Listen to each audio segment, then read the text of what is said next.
How many germs can fit on a Q-tip? You give them some nutrients to munch on and let them incubate, and you can see how many that swab picked up. Each one of these colonies representing a single cell we found. Where'd they come from? The things you probably touch every time you walk into a restaurant. We took a swab to menus, booths, high chairs, trays, salt and pepper shakers, and soda fountains. We took the swabs to nutrient plates, each designed to test for certain contaminants. The reason that these specific plates are good is that they are going to grow possible pathogens, things that could make you sick. So you're not getting just a wide spread of everything. You're really trying to focus on those things that are possibly contagious, possibly going to cause someone to be very ill. After just a few days, you can see what's grown. Just looking at it, it doesn't look appetizing. We gave it some more time, then took these plates in for a scientific review. Dr. Amy Hurst is a life science professor at Rose State College. This is trays. She deals with this stuff all the time, but even she was surprised by our finds. For the most part, especially the plates that are for fecal contamination, it was quite shocking.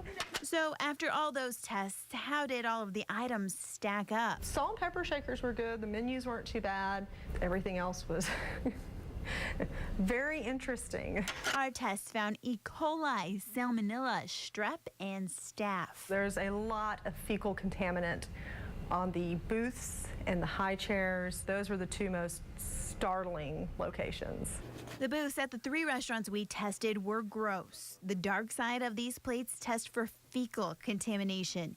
Each booth had E. coli, 2 had coliform bacteria, 2 had Staphylococcus aureus, which could be linked to a MRSA infection. On the high chairs, 2 had both E. coli and coliform. One of those also had salmonella. Each had the potentially dangerous staph. And this plate shows a bacillus colony that could cause food poisoning.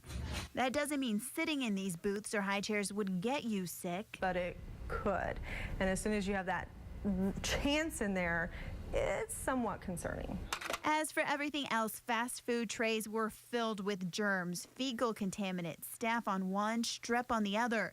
This table tent where this restaurant displays its specials had all of those too.